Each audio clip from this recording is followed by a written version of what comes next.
afternoon, Nigel. You're actually here with me and my sister, Leah. We have a YouTube channel. I'm not going to pitch it, but we've gained a lot of UK subscribers because of some videos we've done on you. We're a huge fan. So I've been trying to call to get through. It's my sister's birthday in a couple of days, which was kind of be a surprise to get through. They're going to be shocked that we made it through. So I'm recording this to put on my channel. But anyway, as far as Blair goes... Go ahead. All right, so as far as Blair goes, I really just feel like if I were him, deep down inside, I would be hanging my head in shame. Because you have to know. It has to hit you really hard. I mean, it would be the same thing if we were doing something similar and Bush was there, you know? It's just, I just kind of, I know that there's a lot of backlash and a lot of veterans are upset, but I think that this is almost like he had to show up. He had to be there just because, I mean, he couldn't not show up. But, and so it's, I just kind of feel like, I know a lot of you guys think that he is kind of arrogant, and don't get me wrong, he is. But I think deep down inside, he's hanging his head in shame. I think, you know, just for appearance sake, he had to... You may be right, Michelle. Tell me, Michelle, do you sense in America that people are as critical of George W. Bush about the Iraq war as we are of Tony Blair? It's almost a joke, UK? though. Yeah, 100%. Yeah, my sister Leah just said, it's almost a joke. I mean, he gets made fun of. Yes, I mean, because... And it shouldn't be a joke. It shouldn't be a laughing matter because lives were lost. Yeah. But at the same time... Well, Michelle, it's not a joke because a lot of people died. Exactly. Exactly. I thank both of you. I wish you well. Thank you very much. So we love you. America loves you. Your UK viewers love you. Thanks, Nigel. All right, bye-bye. So, you guys, Leah Michelle got a call in for Leah's birthday. I told you I would make it happen. I'm so excited. So I'm calling. I'm knowing that the Nigel show ends on Thursday evening. This is my last. I've been trying all week long at 2 o'clock every afternoon to get through. I have sent emails. I have sent messages trying to get a call through for Leah's birthday. And so this is my last day. I have injured my shoulder, and Leah's like, Michelle, put your makeup, because I was literally I was talking to my mom, I'm crying my eyes out because I can't get anything done for Leah's birthday now because my shoulder's messed up. She's slathered me with this homeopathic stuff, and she threw a painting shirt on me, and we're getting a call through to Nigel, and I've got, you know, my mascara has run, and I'm in a painting shirt, and Leah's surprised. She's walking out the door, and I'm like, surprise! I'm like, come, we've got Nigel on the phone, and she's like, but why? And I'm like, for your birthday. And she's like, what? I really wanted to know, what are we discussing? Because like, this is not necessarily like, I was like, what's going on? I was listening to the program, so I knew what the question was. I knew the topic for today. And so Leah didn't, and she's like, what? But then she said quickly, like, wow, because I made it through, guys. I made it through. I can't believe it. So she's like scrambling while I'm on hold because they tell me they're going to put us through. And she's like looking up today's make sure topic. that I know what we're talking about before you're on the phone. Thank But goodness it was a very simple topic. Right. Because Tony Blair is as far as the Iraqi war goes, if you guys listen to the show today, is the same thing as our George W. Bush. But you know what? It's totally, I feel like it's a little bit different in that, like, because we're going to put out a video later on today with George Bush kind of making fun of him because he's it's almost like he's a ditzy blonde cowboy. Yeah. And so that's the way they've spun it in America. And like he's now allowed back in politics through the Obamas, through Michelle Obama. And that's what I would have said on the show, is that it's a disgrace. Yeah. Because all of a sudden, all of those deaths, what we did in the war, what our country did, yes, what our country did in the war in Iraq, what our country did in the war in Afghanistan, we went in under false pretenses. Yep. And whether... Still looking, like Matt said last night, looking for those weapons of mass destruction. And that goes exactly with this. Right. Totally. So you could almost put them together. Yeah. But what really boggles my mind is that we have this CIA leak, right? And so they obviously presented to George Bush, whether he knew it or not, and I know this is up for huge debate. Right. But we do know that they have the capabilities to make something look like it's there when it's not. Exactly. And that's what's really, really important right now. Scary. And scary because we have just spent, since August, talking about Russia And then WikiLeaks dumps today that they have the capabilities to make all of the fingerprints look like Russia hacked It's crazy. the election, that Russia was conspiring with Trump. Yeah. And the CIA has lost all credibility. Right. All credibility. They can come. I'm not going to believe anything they say. No. Because when you lie about something so Important. when you cover, they're covering their covering of their covering. But you know what? It's understood that with the NSA, CIA, FBI, there's a level of anonymity that has to happen. You can't just reveal these things, all right? But when you're covering up the fact that you're spying on government officials, you're spying on innocent American civilians, and you're using tactics that are illegal, even for you, then there has to be an accountability that's going to happen, because nobody's going to trust the CIA ever again. Right. Nobody's going to trust the FBI, and internationally we have been made fools of, I think, because there is kind of like this cat and mouse game where you play by certain rules, Right. and they broke them all, Right. and they are traitors to their own country. Right. Exactly. So it goes, I mean, the war in Iraq and the war in Afghanistan, I think that one of the reasons that a lot of our YouTube viewers have been from the UK is because me problem is yo problem. Yo problem is my problem. Yeah. Because we have come together in these wars under the same false pretenses, under the same globalist arm and globalist government. yeah.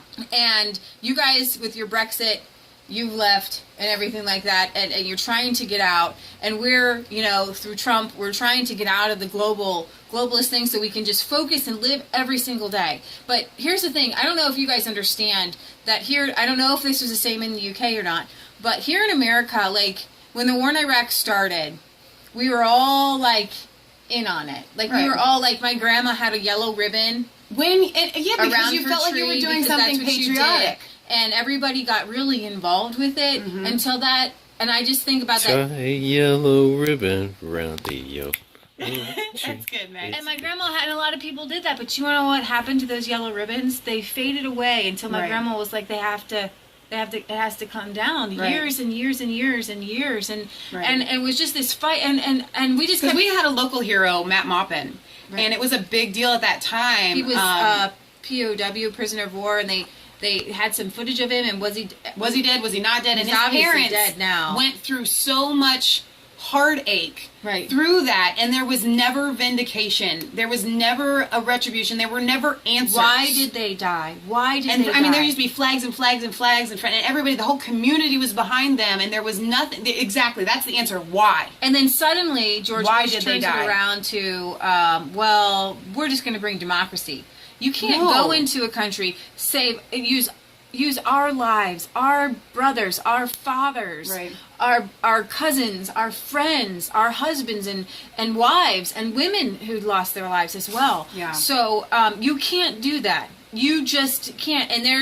And for George Bush to nonchalantly, if all of those, it's like 1 million lives I think were lost, not just Americans, but and that's maybe a statistic I would have put on his show.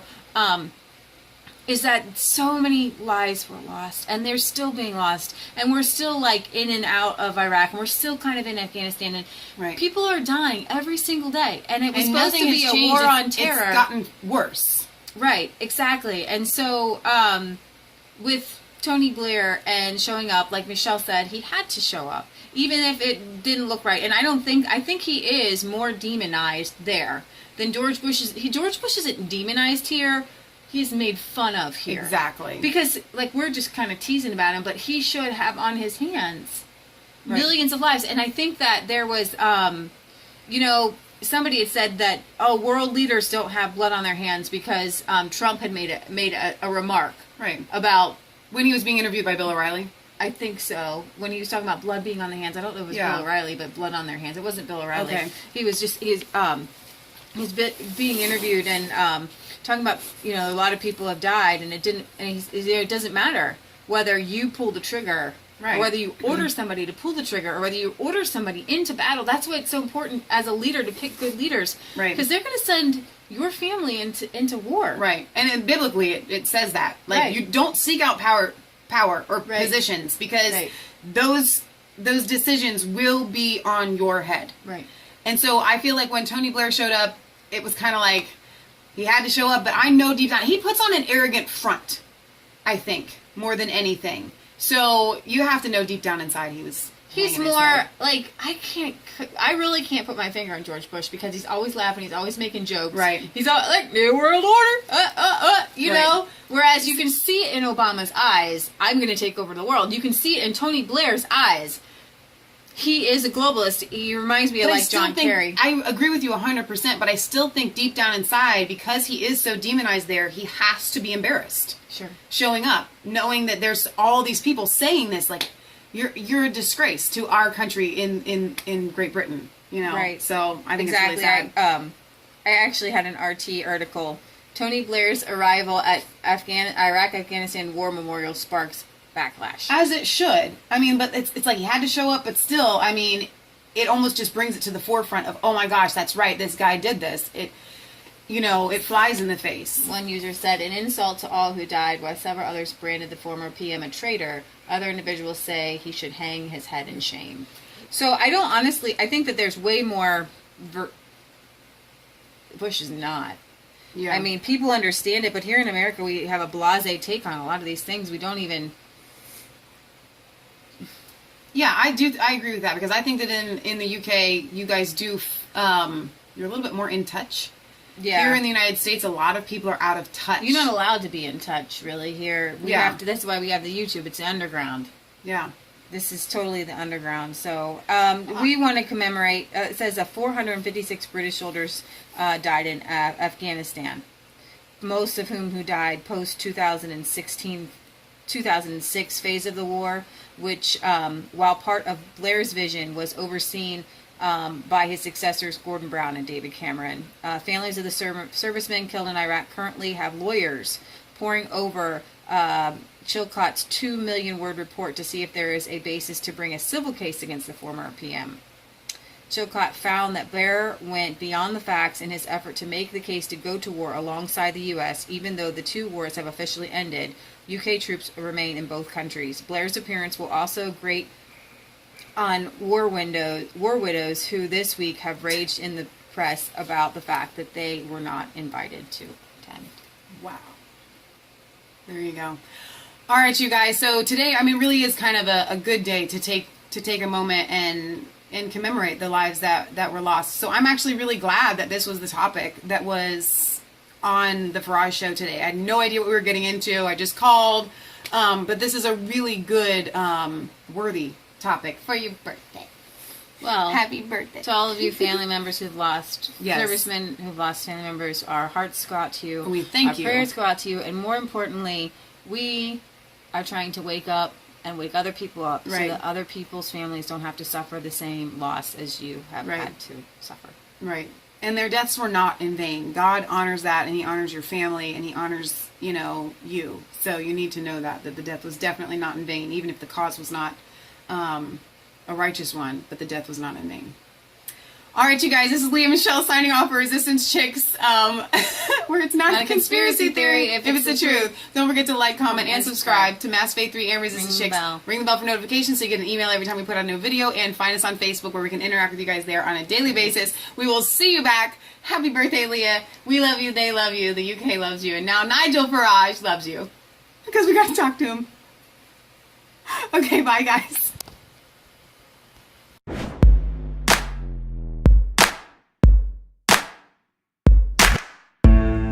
It's cold.